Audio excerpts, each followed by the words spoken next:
Hello and welcome to the David Carrier Show. I'm David Carrier, your family's personal attorney. And actually now it's over 40 years. Holy cow, who can believe that, right?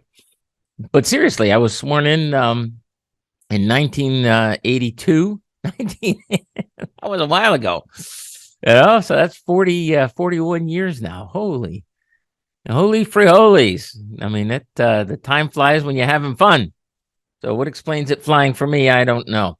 Anyway, welcome to the David Carrier Show. I'm David Carrier, your family's personal attorney. And this is the place where we talk about estate planning, elder law, real estate, and business law. So if you have a question, comment, or concern about wills, trusts, or probate, the basics. Or if you're wondering, how do you beat the high cost of long-term care? There's some people out there who think you shouldn't. There's some people out there who think that your highest moral duty is to give all your money to the government. I don't get that, frankly. Not as a tax lawyer, not as a elder law attorney. I just don't. I don't understand the moral outrage, and you see it sometimes. I mean, it's just bizarre to me. The idea that the government says you can keep this, but you shouldn't. What? Are you kidding? Are you kidding me? But there are people who are not. There are actually people out there, lawyers. I've talked to lawyers who are like, oh, it's not right. What's not right? I didn't write the law. Somebody wrote it. I just apply it. And I do it with an attitude that you ain't getting my client's money, jackass. Forget about it. If you work for something, what's the problem with hanging on to it? I don't get it. Now, I do understand, and believe me, I am 100% behind the idea that that concepts of ordered liberty and all the rest of this stuff mean that we're a nation of laws. We write those laws down. We obey. We're a republic. Meaning what? Meaning we don't get to vote on everything. You don't get to say which laws apply to you. You don't get that. All right, but that's the deal. You don't get that. But what you are allowed to do, the rights endowed by our Creator, inalienable rights, right? It's not you're allowed. This is your right. This is your fundamental. This is the fundamental deal here. You get to vote on that stuff. You get to elect representatives who, even though to a moral certainty that they're not reading this crap, they're just passing it because the lobbyists told them to, which is a whole nother abomination. But I digress. You have people who voted on this stuff, and those are the rules. And then you comply with the rules. And when you comply with the rules, you see, and here's the thing. When you comply with the rules, all right, you've done what the law requires. Now, I wasn't really planning to get into a whole law philosophy thing, but why not, huh? Why not? It's a new year. Let's reset the table. When the law says you can do A, B, and C, what is your moral obligation to not do A, B, and C? Well, there can be a lot of moral obligations not to do A, B, and C. We had a recent Supreme Court case, right? You may recall from last year, right? That said, years and years ago, decades ago, it said this particular thing is legal. Okay. And then they said, well, not exactly. You could regulate it. Okay. And you know what I'm talking about, but I'm not going to say it. So, it's something of great moral significance. And there's lots of things of great moral significance to various folks. I'm thinking of that one involves life and death. But anyway, however you come down on that, all right, the law may allow it, and your moral compass says killing is wrong, okay? Or it may say bodily integrity is paramount. All right, may go. You could go either way on it, and people have. All right. So just because the law says you can do something doesn't make it right. I am not saying that. I'm not taking that position. Okay. So right now you've got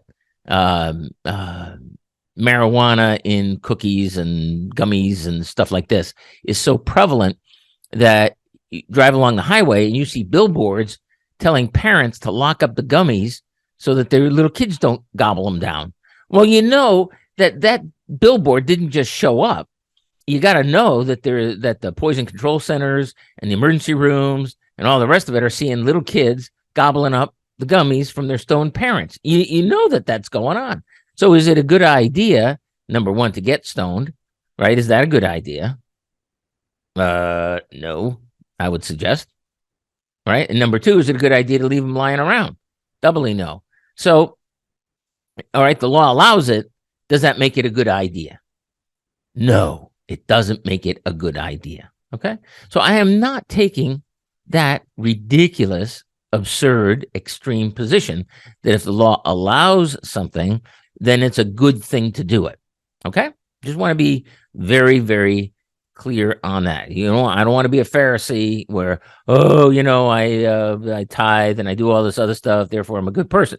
No, I'm not saying that. And if the law doesn't require it, then I don't have to do it. I'm not saying that.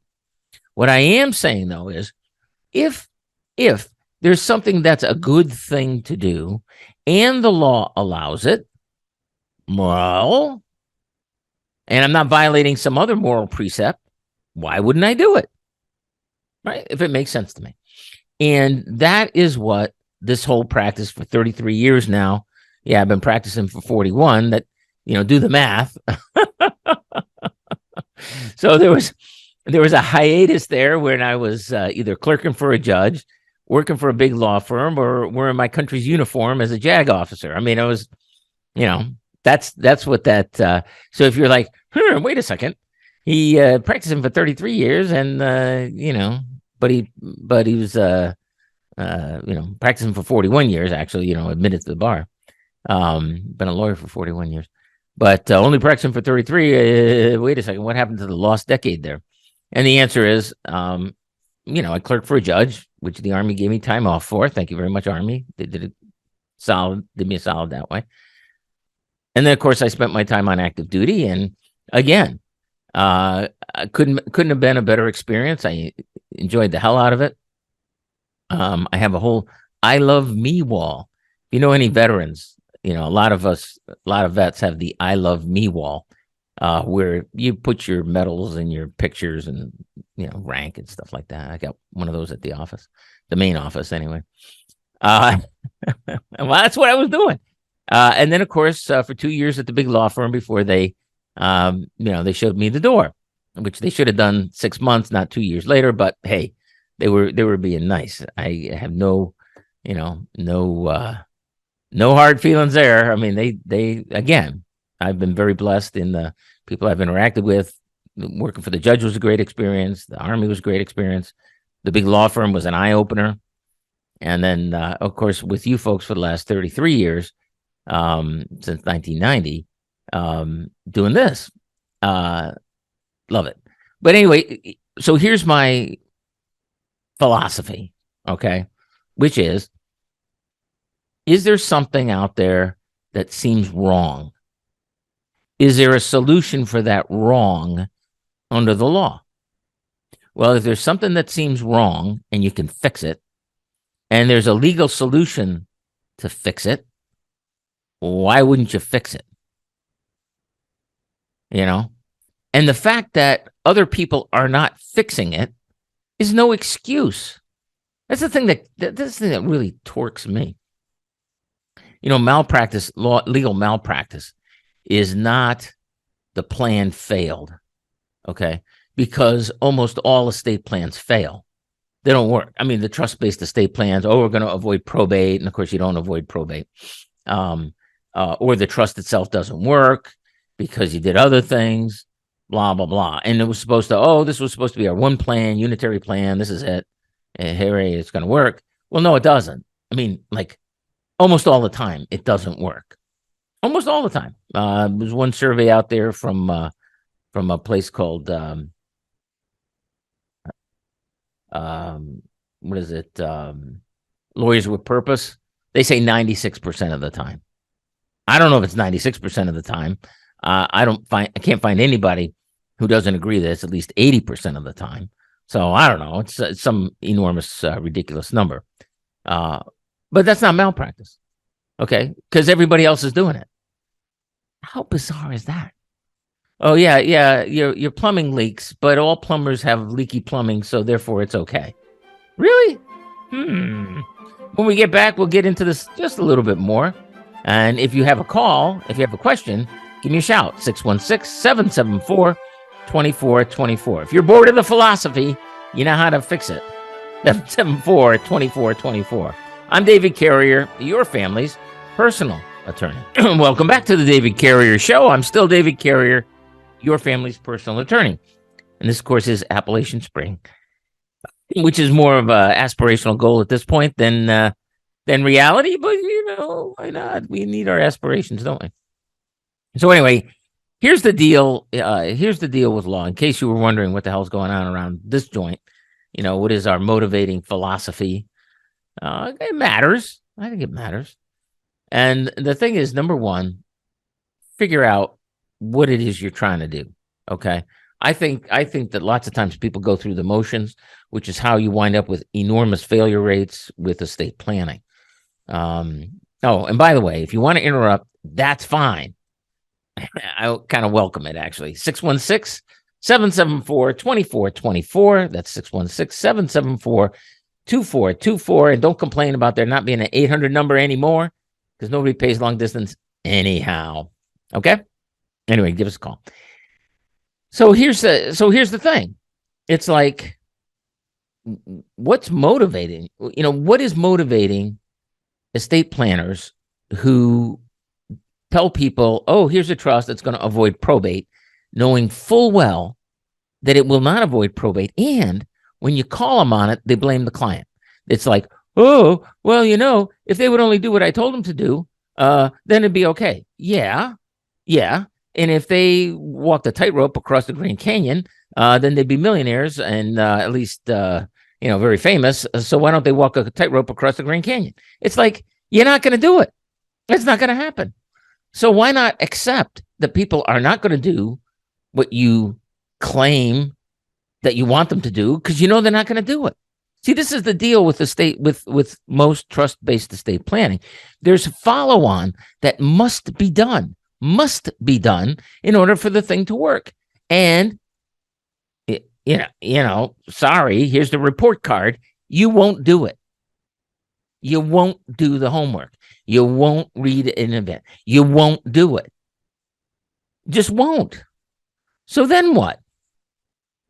Oh, I guess it fails. And guess what? We get to blame you, because part of that binder that you got was a letter saying it's your fault if you don't put your stuff in the trust, which you don't put your stuff in the trust 80-90+% of the time, right? And because you don't, the trust fails.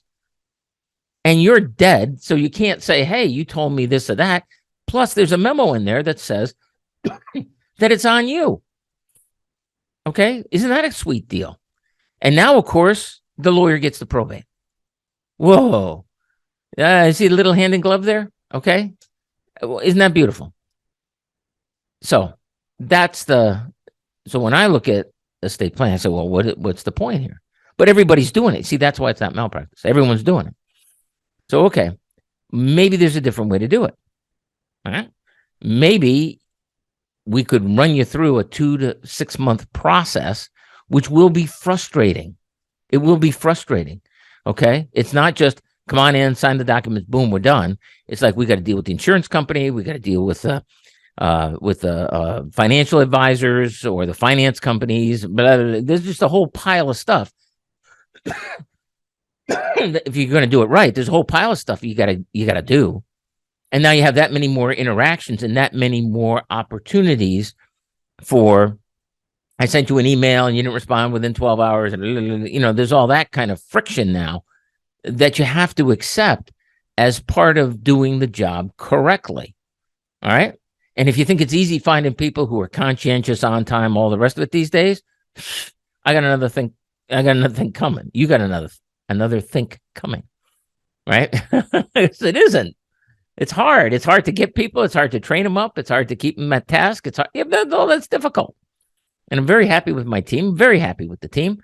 But it didn't just happen, okay? Especially when there's high-paying jobs that are much easier to do somewhere else. Oh, just give them the memo. It'll be done.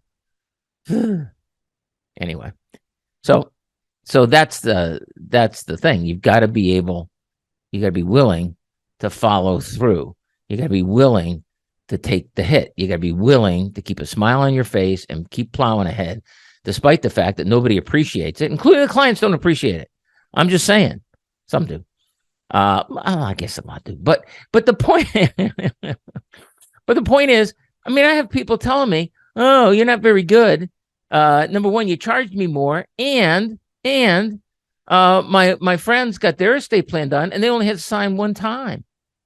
And here you make me get all this information, and I keep coming back, and all the rest." I'm like, okay, but you've got a plan that's going to succeed, and they got a plan that's guaranteed to fail. What do you want?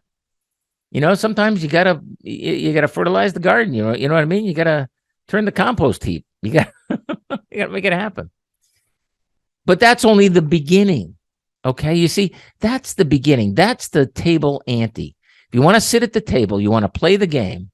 This is my view of the world, and I acknowledge that it's not a popular one. Okay, at least not among my brethren and sisterin at the bar, because everybody else is practically everybody else do it the other way.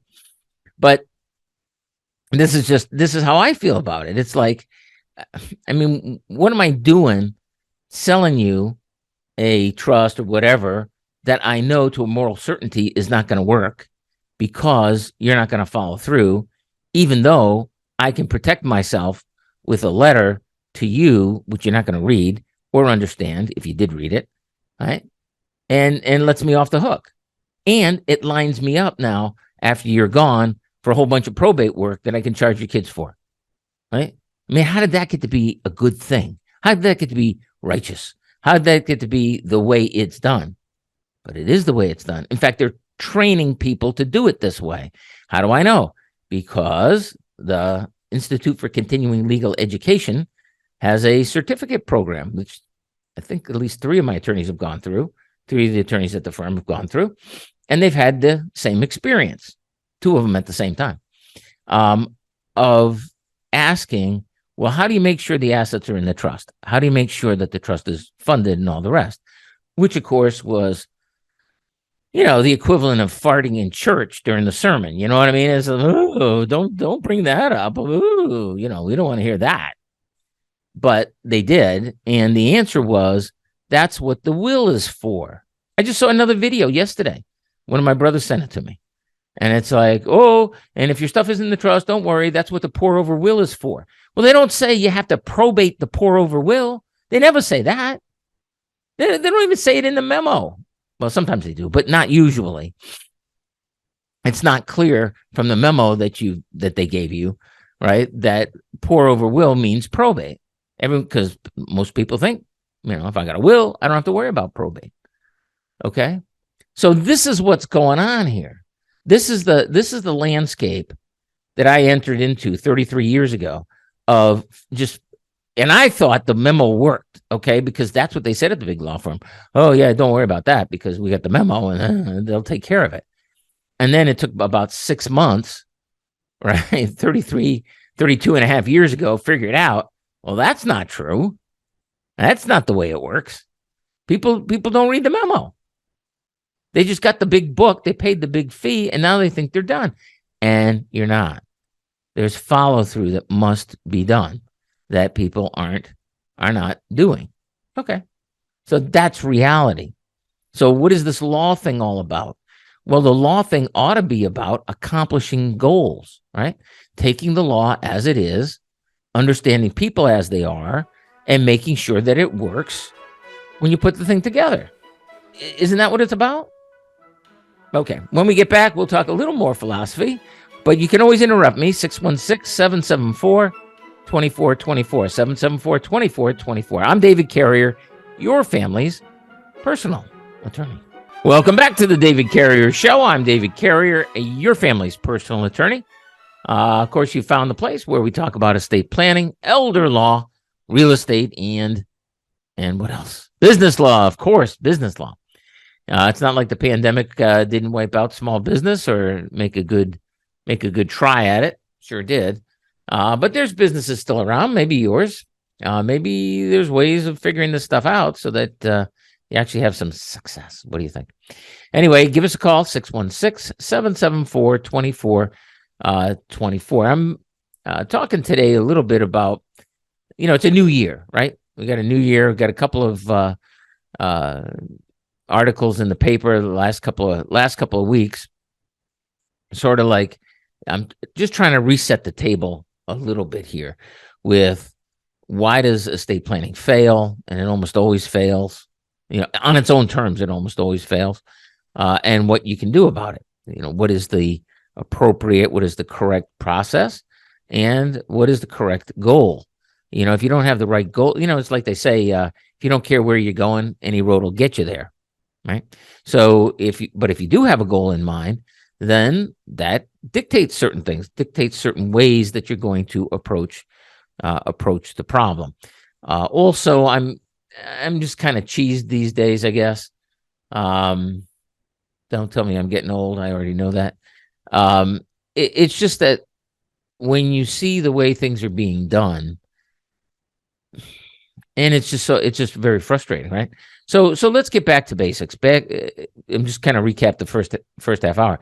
Is number one, just because the law says you can do it doesn't make it a good thing, doesn't make it a righteous thing, doesn't make it a right thing. Okay. But if you do have a moral goal, if you do have something that is the correct thing to do, right, and the law allows it, I mean, because there's sometimes, you might think it's the right thing to do, but the law doesn't allow it. Okay. Well, you don't get to certain things. Anyway, let's not get into it. And sometimes the law allows things that are bad, immoral things. Yeah. You're not free to do immoral things because the law says so, okay? Or because the law doesn't absolutely prohibit it. The law is not your moral compass, is not your code, right? The law just says, here are the things that we need to agree on in order to live together without killing each other or stealing each other's stuff. I mean, that's kind of what the law is about, right? It's not religion. That's a different thing. It's not your moral compass. Okay. So you got to do the moral compass thing first. Now, the way most estate planning is, and here's the nature of malpractice, here's the other thing. You're a bad lawyer if you don't do what everybody else is doing. It's just not exactly right, because it's more like if you did what everybody else is doing, the fact that it failed, right, the fact that you didn't accomplish the goal is not a problem. So if everybody's doing things one way and it all fails, that's okay, because everybody's doing it that way. And that the effectiveness of a legal strategy is not the test. And you can understand why it would be that way, right? You can understand. I mean, stuff happens. The lawyer doesn't control all the facts. It's just the process. Okay. So it's different, in my opinion, when it comes to estate planning, because we already know that it fails most of the time. Trust-based estate planning fails most of the time. Doesn't do what it says it's going to do. And lawyers are trained for it to fail. Or at least they're given the excuse for it to fail.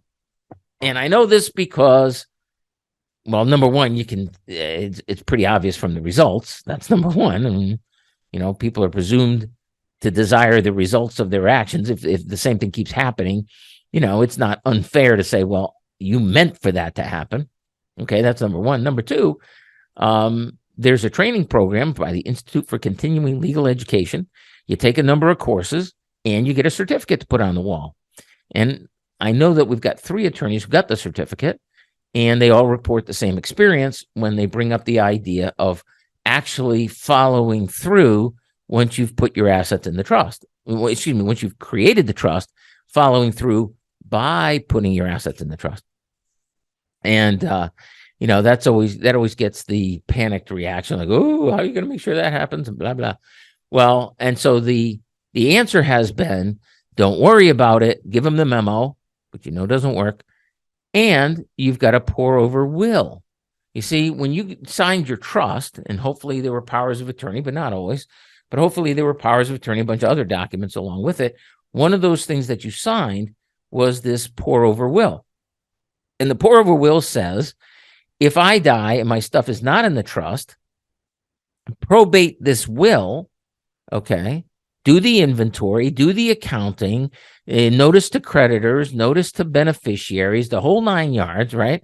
And use this will to put the stuff in the trust. And you're like, well, wait a second.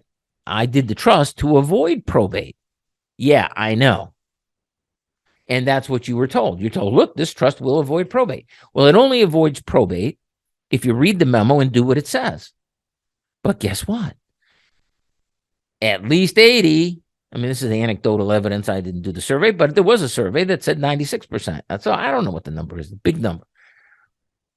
Almost nobody, except engineers. It doesn't matter if you're a chemical, mechanical, civil, electrical engineer. Engineers actually put the stuff in the trust. The damnedest thing.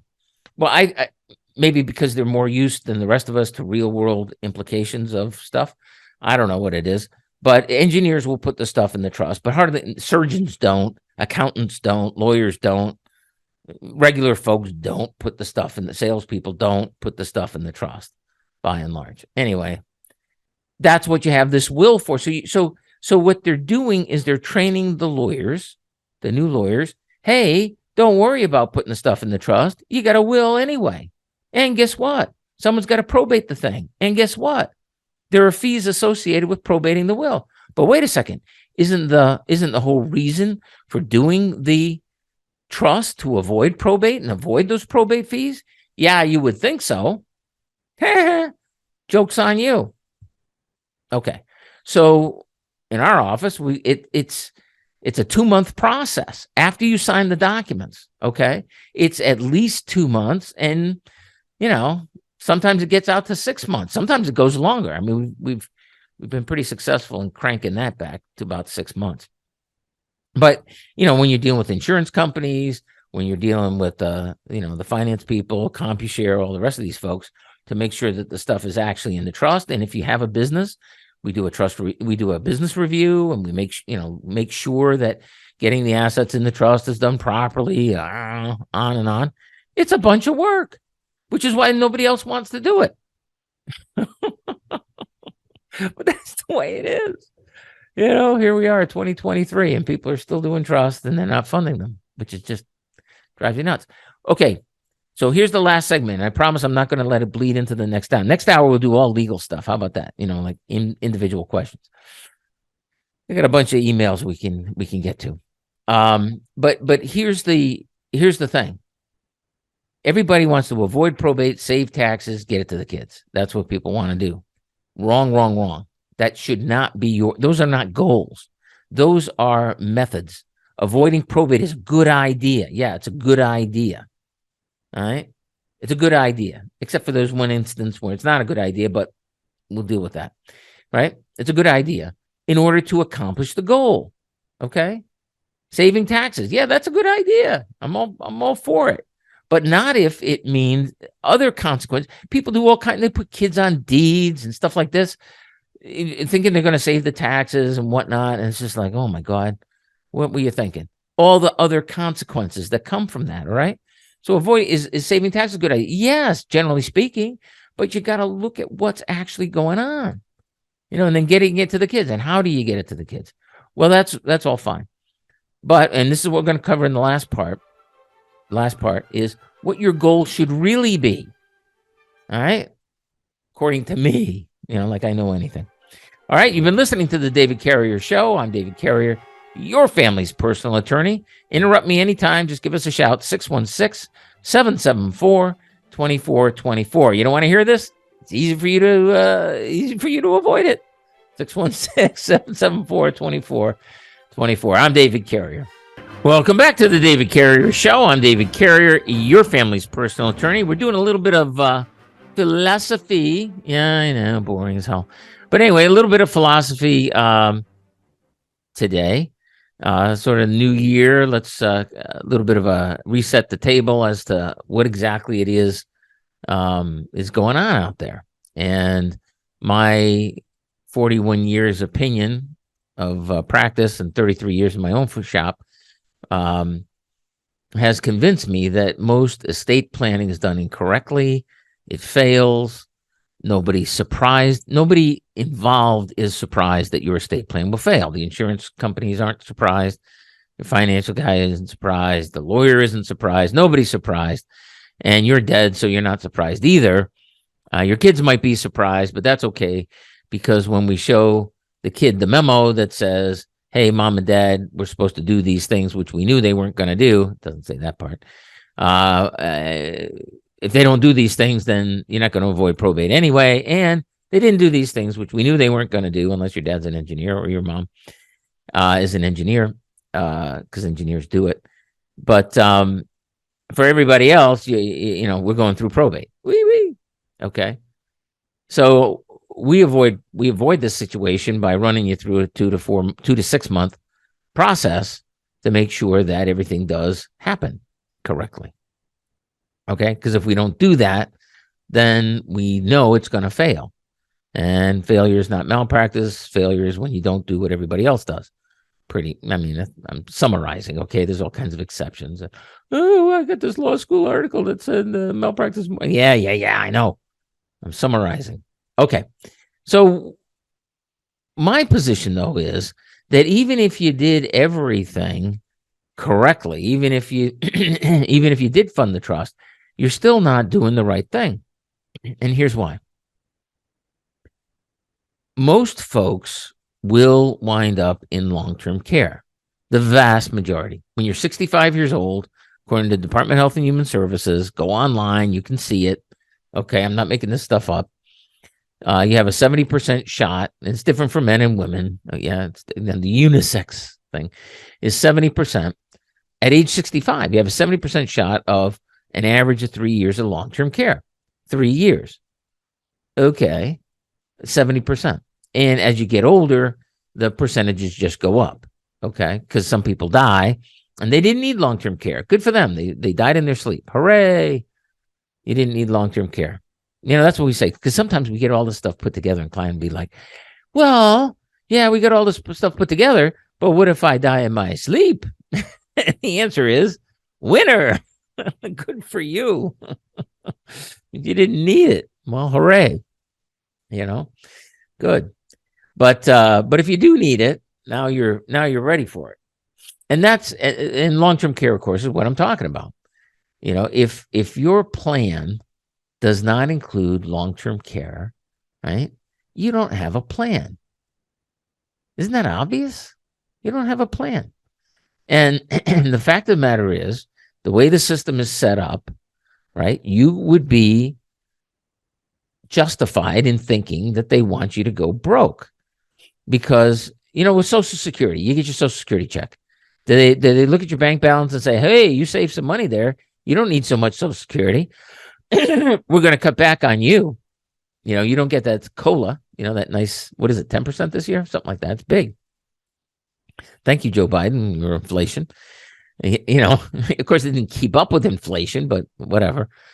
So anyway, but they don't check your bank balance before they give you your Social Security.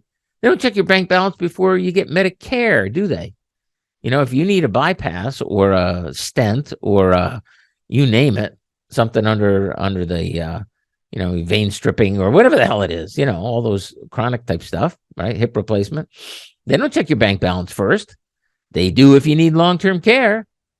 Yes, they do. And they're going to, you know, oh, you got life savings. Sorry, you got to spend your life savings first. No, we don't do that with Social Security. No. And we don't do that with Medicare. No. But we do it when it comes to long-term care, Medicaid. Oh, yeah, we do it then. Well, how'd that get to be fair? And does it have to be that way? See, this is my thing. Is it possible under the law to protect your assets? The answer is, yeah, we've been doing it, you know, for 30 years, personally. All right. So yes, it's possible. Now, remember what I said at the very beginning. Just because something's legal doesn't make it a good thing. Okay. So then you have to ask yourself, well, okay, I can save, I can preserve, I can defend, I can help families hang on to their cottages. I can help them if they got one. I can help them hang on to their life savings. I can help them hang on to their IRAs, 401ks. I can help them with their pensions. I can help with all of those assets. There are legal ways to do that. And listen, these are not uncontroversial. I mean, some of them are. Some of them we've just been doing for so long, it's not controversial. But we had one of our techniques was we were told, oh, you can't do that. You can't do that. The judge was saying that. So we went to the Court of Appeals. And guess what the Court of Appeals said? Yes, you can. Okay. So this is not Dave Carrier made up stuff out of nothing, right? But it is stuff that is very effective. It is stuff that other people aren't doing. It is stuff that comes from a place of, if you work your butt off and you saved, you should be treated differently. You should have different choices, different options, different opportunities than people who didn't. And that's not a moral judgment on the people who didn't. Some people are unlucky. I got it. But, you know something, for every unlucky person, my experience is there's 4 or 5 or 6 of them, right, who are living their life on a credit card, right? Oh, look, we found this person who was unlucky, who had MS, who had got hit by a car or something. Yeah. There are people like that out there. And I say, let's take care of them. We're a wealthy society. We should take care of them. But then there are people who made bad choices, right? Bad choice. I'm not talking about addicts either. You know what I mean? Not talking about that. I'm talking about people who made bad choices. Okay. There are people out there who every time they got a raise, they bought a new car, or they upgraded their house and they borrowed against it. And now they're like, oh, look at this. Things are terrible for me. And the answer is no, things aren't terrible for you when you need long-term care. When you need long-term care, things are free for you. Okay. But if you were dumb enough to save, if you were dumb enough to build up the nest egg, if you're dumb enough to say, hey, I can care for myself, which isn't really true because it's so expensive and getting more expensive. If you said that, well, you sucker, I guess you should have been going to the casino and have a little fun. I guess you should have bought the new boat. I guess what did you save for? Because it's all going away. Oh, and by the way, your spouse is going to be impoverished too. Oh no, we get to keep 100,000, 130,000, something like this.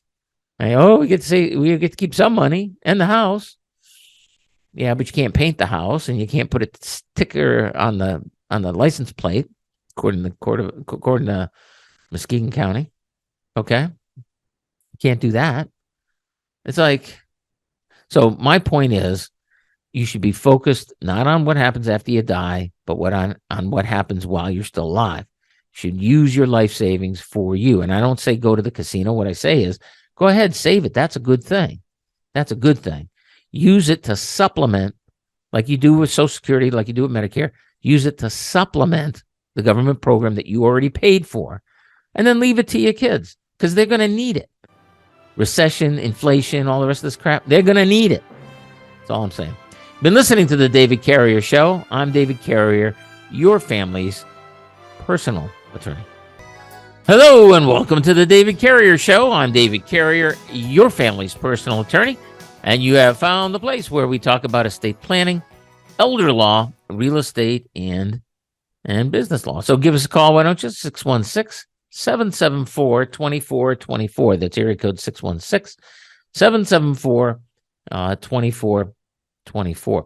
Just kind of want to reset the table. It's 2023. It's our second show, right? New Year's Day. We don't mess around. Just what is this all about? What is all this legal stuff about? Well, we say estate planning, elder law, real estate, and business law. These are all areas that affect many, many people. That's why we talk about them, because it's relevant. I hope it's relevant. And in order to be successful, it seems like to me, in this society, America, United States of America, where so much of what we do is regulated, so much of what we do is subject to the law, it'd be a good idea if the basic things that you have to deal with are you're compliant, right? You know what your legal rights are, you know what you can do, which doesn't make it right. Just because you can do it doesn't make it right. But if you've got a good goal, then doing it right is more important than ever. There was a buddy of mine in the Army who he went to work for the IRS and prosecuting tax fraud and stuff like that. Bad people. And his observation, this is, I don't know, decades ago, that he told me. It was after the first tour sort of thing, I guess.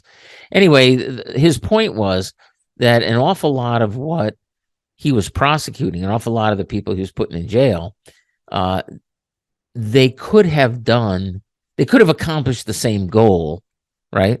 Saving the taxes, whatever, legitimately. But they didn't. It's a matter really of knowing what is the law, what can you do with it, right?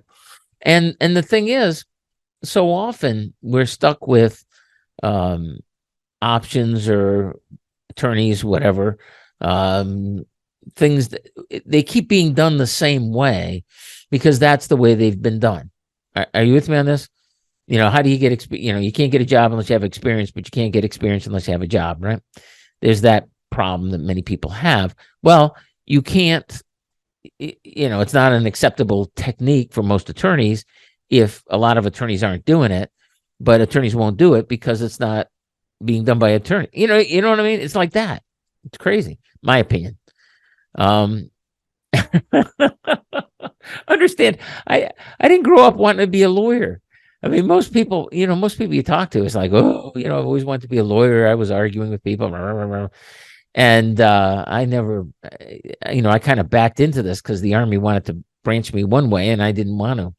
I don't want to do the military intelligence thing. And so a buddy of mine mentioned that, hey, you could take time off and go to law school. How about that? Before you went active duty. And I was like, because I owed him the time for the Notre Dame scholarship, the Army scholarship. Anyway, and that's how I wound up going to law school because, why not? I've got a military career anyway. I might as well do it this other way. So I kind of backed into it. So I don't have, my attitude is not one of, I've always wanted to be a lawyer. I think that, the legal system's so great and blah, blah. Instead, my attitude toward it may be a little bit different than people who grew up wanting to be lawyers. My attitude is, well, I know what people want to accomplish. I know they don't want to live broke. I know they don't want to die broke. I know that they want to hang on to as much of what they've got, what they've earned as we can. I know that. All right. So if I know that, then as a lawyer, isn't my job to maximize that, right? And I don't go into this whole estate planning thing believing that what everybody else believes in terms of, oh, it's avoid probate, save taxes, get to the kids. No. Let's look at it with open eyes. Let's figure out what's really going on here. What are the real threats to folks? And then it's not a matter of, oh, well, this is how everyone else does it with the memo and all, blaming the client for the failure. Instead of that, it's like, well, how can we actually make this thing work? And then it's about hanging on to stuff. Let me give you an example. Michigan law, the Estate Protected Individual Code. So you've died. Let's say you've died, right? And you had debts. Various people were sending you bills for various things, whether it was the cable, the credit card company, rent, I don't know, whatever it was. They say that you owe them money, but you're gone now, okay? And now we're going through the trust administration process. We're going through the probate process, okay? Well, there's a provision in Michigan law that says that if somebody's administering your estate now, because you're dead, remember, right? And you're having your son or daughter, whoever it is administering your estate, which incidentally, if you've done a trust, right, and you think, oh, I'm going to avoid probate. No, you're not. No, you're not. Because you didn't do the follow-on. The lawyer didn't have you do it. And anyway, so you're still going through probate. Now we're in probate court. And you're doing the pour-over will, which they didn't tell you had to be probated, but it does if it's going to work. And now it turns out that you've got these debts, or at least it looks like. I mean, you're being sent bills. Under Michigan law, we can send a notice to that creditor denying their claim. We can say, hey, look, we got a bill in the mail. We don't believe it. Or we don't even know. Well, we didn't borrow the money. The dead person did. The decedent. The dead person borrowed the money. We didn't. And we're getting this bill. You've got 63 days, 6-3, 2 months and a little bit more. You got 63 days to file in the probate court and prove that we actually owe you this money. Okay? And guess what? If you don't do it in 63 days, we're denying the claim. We don't know if it's valid. We don't know if it's not valid. We don't have any reason to think it's not valid because you sent us the bill, other than we know that there are mistakes that get made. Credit card companies routinely, and this has been the experience of one of my other attorneys, which is how we got onto doing it. They'll, if it gets denied on one claim, they'll change the account number and stuff. I mean, there's shenanigans go on with billing. Okay. So we just defend the client to the best extent possible, defend the family to the greatest extent possible, prove to me that we actually owe you this money. Okay. So we send them a notice. There are people out there who think that's wrong. There are people out there who actually think that making a creditor, and I mean attorneys, it's the most mind-boggling thing to me. It's like, wait a second. The law says you can make a creditor prove that you owe them the money. Yep, I can make them prove it. And if they can't prove it, and they've got 63 days to do it, all right? 63 days, 2 months, because we don't want this probate thing dragging on. Nope, you got 63 days to come to the window and say, yep, they owe me the money, and here's the proof. And then you get lawyers who are saying, oh, it's unethical to make them prove that you owe them the money. It's like, what? I am just at a total shake my head on that one. And it seems to be a pretty popular opinion. It's like I don't even... Who are you representing here? The credit card company? Who are you representing? The creditor or your client or the family? And yet there are people who think that. So are you with me on this? The law is out there, right? And what is the underlying motivation? The underlying motivation is that what you earned during your lifetime isn't going to get frittered away. I'm not going to be paying money out to people who won't get off their ass and prove that I owe them the money.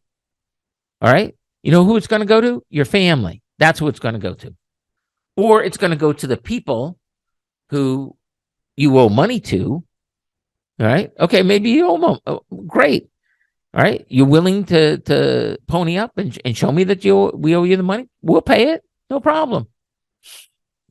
But the law says that I can put it to you. I can tell you, hey, I'm not paying you unless within the next 2 months, plus a couple of days, you got 2 months to come to the window and tell me, why I owe you the money. And if you don't, I'm done with you. Well, how did that get to be a bad thing? I don't know. But you got some lawyers out there who think it is. And to me, it's just fundamental. So whenever we're doing an estate, I want everyone to prove that we actually owe them the money. Why wouldn't I? I didn't borrow it. The kids didn't borrow it. The decedent borrowed it. You borrowed it. Or maybe you didn't. Or maybe they screwed it up. Or maybe they lost your records. Or maybe. I don't know any of that. All I know is that in its wisdom, the Estate and Protected Individual Code gives me a way of putting their feet to the fire.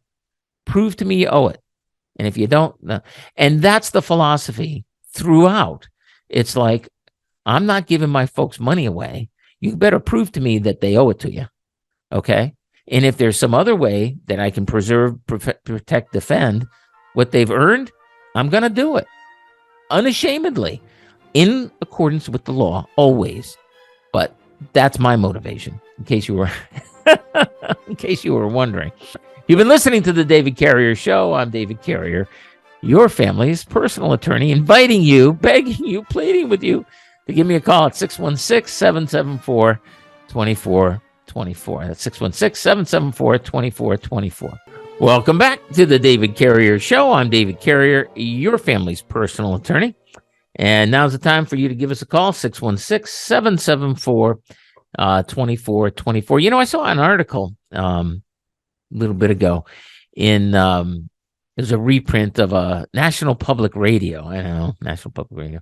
But what they were talking about was the now increasing practice of nursing homes to sue everybody in sight for nursing home bill because things have gotten worse. Okay, the whole how do we pay for long-term care? It's worse. It's worse than it has ever been. There's no sign that it's getting better. And so one of the things that they're doing now is they're being more serious, you might say, about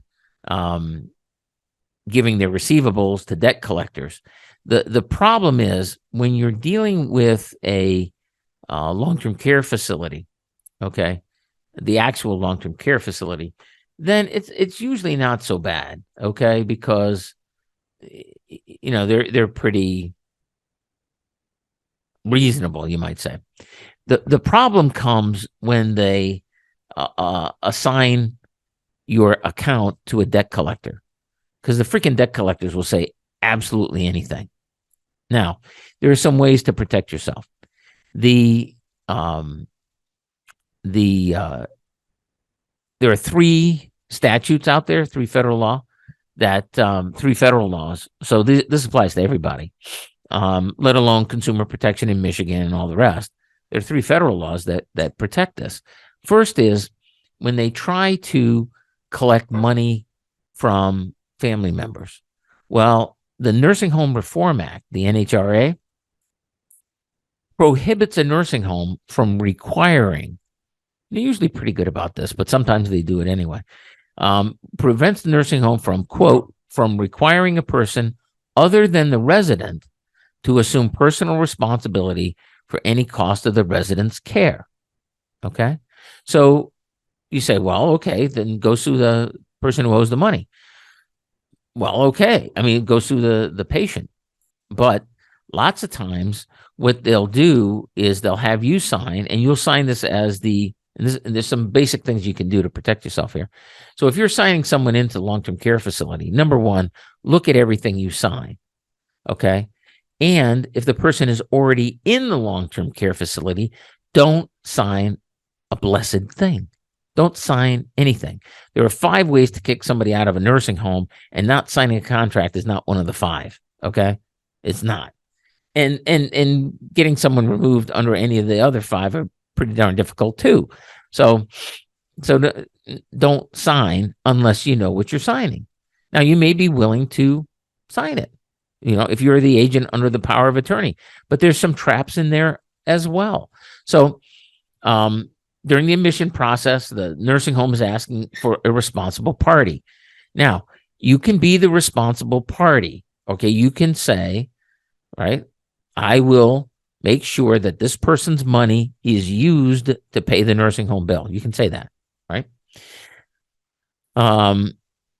But some nursing homes, and it's really their debt collectors, use that clause to say, oh, you signed as financially responsible party, which is a term of art, which means that you will use the person's money to pay the bill. But they say, oh, you're financially responsible, because it says financially responsible party.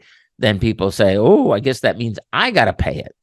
And a lot of folks, unfortunately, I mean, they wouldn't keep doing it if it didn't work. So obviously it works to sue people, to threaten them with lawsuits and collection actions and all the rest. It does work to shake the tree. It does work to get some people, at least, some people who didn't have advice or got bad advice. It does work to get some people to sign. Okay, which is a shame because you don't have to. So number one, they cannot condition admission on you signing it, you guaranteeing it, anything else. Secondly, and it's not just admissions, right? because what if somebody gets admitted, and this happens a lot. So you have a heart attack, all right, or whatever it may be. And now you go to you go to the hospital, right? And then you go to the long-term care facility for rehab. And then they decide, no, you can go home now. It used to be 100 days.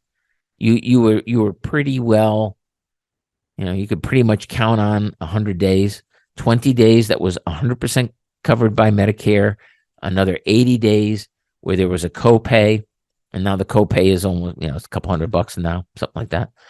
And the copay was covered by your Medigap insurance, by your supplemental insurance, which under these Advantage plans, you really got to read the plan, because the extras that they gave you, right? You get these extras under the Advantage plans, a health club membership, something like this. Well, the only way they're paying for that, the way they are paying for the health club membership, is by removing the copay. You see, I mean, the money's got to come from somewhere. And so people are surprised to learn that my supplement doesn't cover the next 80 days. But generally speaking, you don't have to worry about that anyway, because when I first got started here, doing this stuff, the 100 days was pretty much a given. That's why everybody says, "Oh, you get the first 100 days on Medicare."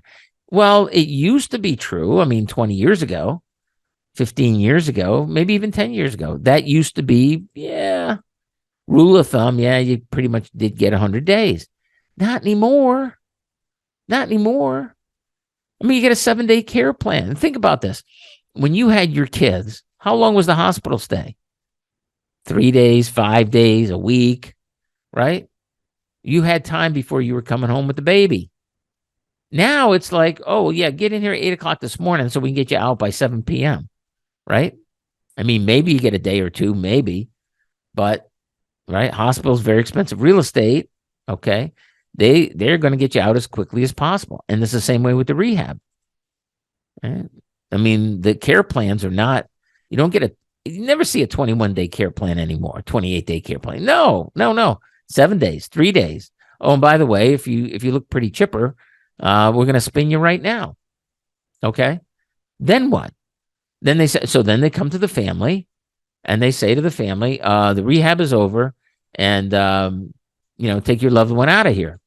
What you don't realize is they're not telling you, they're asking you. They're not telling you, they're asking you. Okay.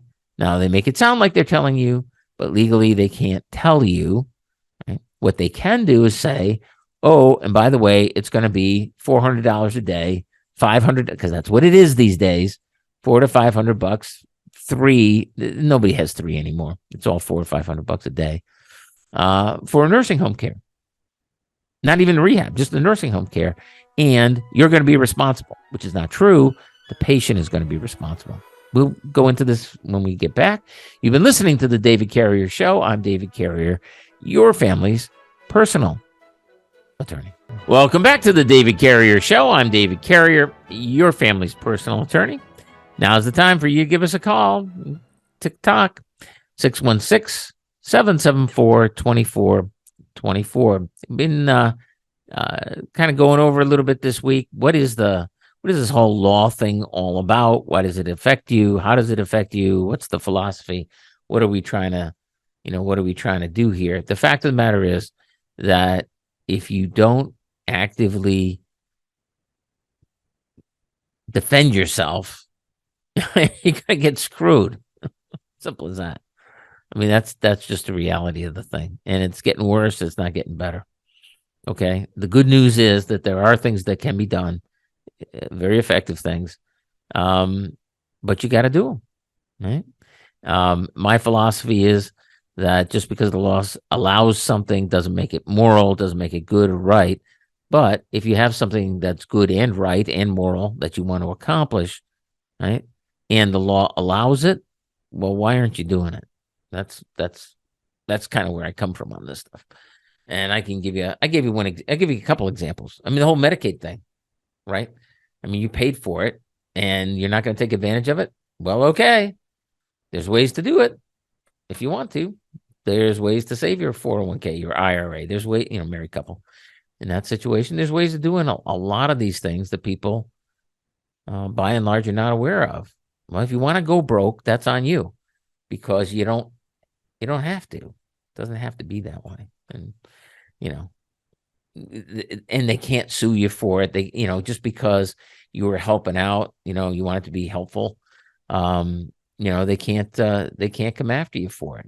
And that's okay under the Nursing Home Reform Act, under the Fair Debt Collection Practices Act, under the Fair Credit Reporting Act. There's federal legislation that protects you if you're working with a loved one. Now, here's the one thing. I really want to emphasize. And now this is going to be the next 2 weeks. I'm going to be talking about this stuff in the newspaper column. So if you're following along there, the Michigan Elder Law Reporter that we put out, we're going to cover this more in depth. Okay. So you can read all about it there. But here's the thing that you need to be aware of. Okay. Couple of things. Number one, be very careful when you're signing and it says responsible party or financially responsible party. That's okay. All right. You can sign that. Just when you sign your name, put a comma and then POA, power of attorney. That way they know that you're not signing as personally financially responsible. So that'd be number one. Number two, be careful that you guaranteed payment. All right. If there's anything that looks like that, right, then don't sign it. You don't have to sign it. They can't make you sign it. Anything that looks at all, smells at all like you're guaranteeing payment, you can't do it. Number three, and this one seems pretty innocuous. This one seems pretty easy, which is you agree to file the Medicaid application. Okay. Well, if most folks don't realize what goes into a Medicaid application. It's up to a 5-year audit. Okay. So if you sign off saying, yep, I agree to accurately and completely file the Medicaid application, or I agree to appropriately file a Medicaid application or something like this, and you think, well, no big deal. And the nursing home's like, oh, well, we'll prepare that for you. You just sign it. It's like, well, if you're preparing, what the hell do I have to sign it for? Right? That ought to be your question, because you can get into a whole world of hurt just because you signed off on that thing. If it's wrong, then they can come after you. And get this, they're wrong a lot, okay? Because you're trying to recreate somebody's finances for up to 5 years. What the hell do you know about it? What does the nursing home know about it? They don't know, okay? So if you're saying, yep, I'm going to do that, condition of admission, right? Now you're opening the door again, possibly, to personal liability, which you didn't have to take on because under the Nursing Home Reform Act, they can't make you do it. Are you with me on this? Okay. So number one,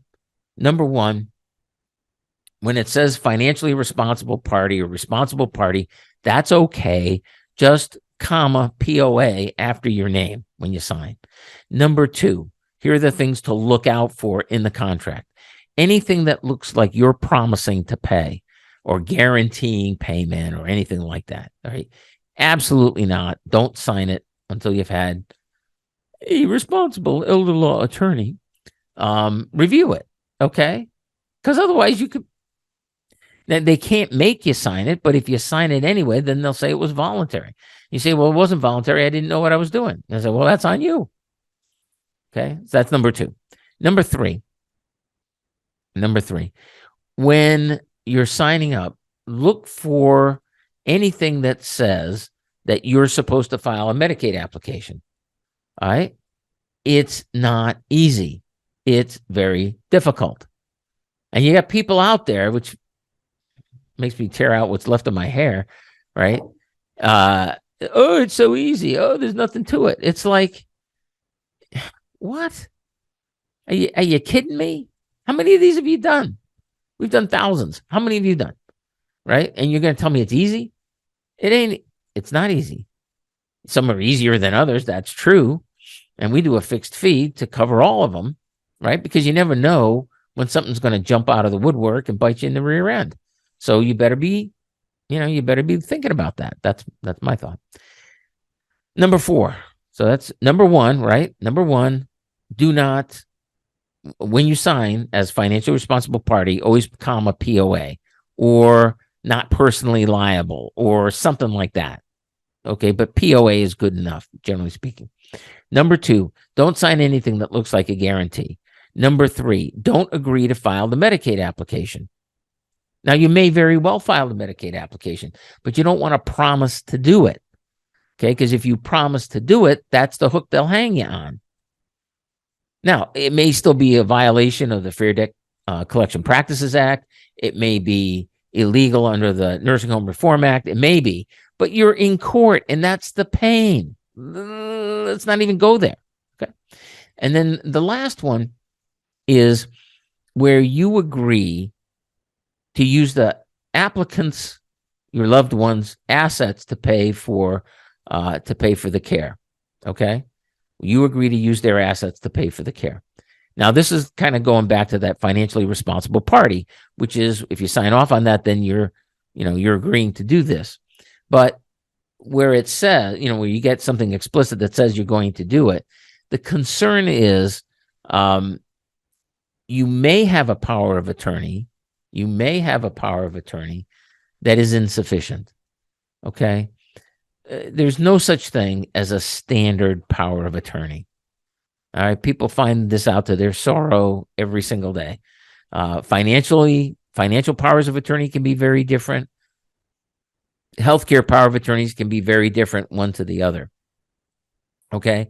So when you're signing off saying, yeah, I agree to use their assets, then you're opening the door, maybe only a crack, but you're cracking the door to them saying, well, you've got to use their assets. And you say, well, I don't have a power of attorney that lets me do that. And they say, aha, you told us that you did. You see, you said that now you're into probate court. Now you're doing guardianship, conservatorship, whatever else. Do you see? Now you're off to the races.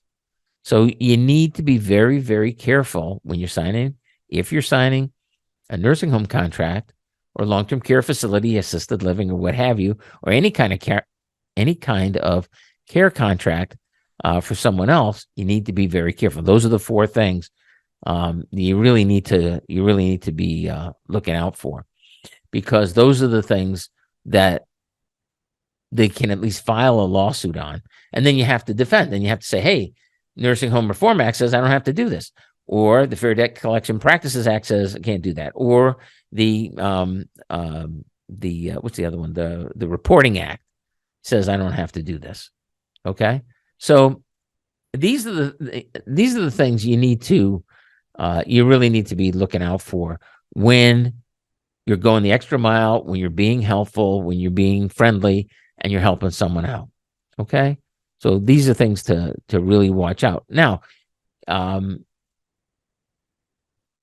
just to get back to the previous. Oh, there's the music. So we're gonna leave. We're gonna leave that one alone, and I promise I'll get to a juicy email in the last segment. You've been listening to the David Carrier Show. I'm David Carrier, your family's personal attorney. Welcome back to the David Carrier Show. I'm David Carrier, your family's personal attorney, and as promised, we're getting to finally getting to one of our fact-based questions. What are my rights? My uncle has power of attorney over my grandmother. So he wants me out because I haven't worked since 2012. Well, it's only 11 years now. Half of the house is his, the uncle's, and my grandmother, the other half, who has dementia. Grandmother has dementia. I've been staying in the house for 14 years and taking care of everything. Not once has he come here to do anything. I've been waiting for my Social Security disability reconsideration, but have not heard from the gentleman. Well, not very gentleman. All he wants to do is sell the house. My question is, do I have rights concerning this matter? If he decides to take me to court, can he get the water and lights turned off if I don't leave at the end of this month? Well, once we John, I'm looking at the note. It says Sue on line 1. Is Sue the one who's not there? This is our high tech. Okay. So, Sue, if you want to give us a shout back, we got a few minutes left. But let's deal with this poor individual. For 14 years, he's been taking care of grandmother, living in the house, and not working. What if he had been working? You think he might have a little nest egg to pay for a deposit on who knows? But he's got Social Security disability, and it's getting reconsidered. So, okay. Do you have any rights in this matter? If he decides to take it to court, can he get the lights and water turned off if I don't leave at the end of the month? The answer is no. He can't turn off the lights and the water because the court frowns on self-help.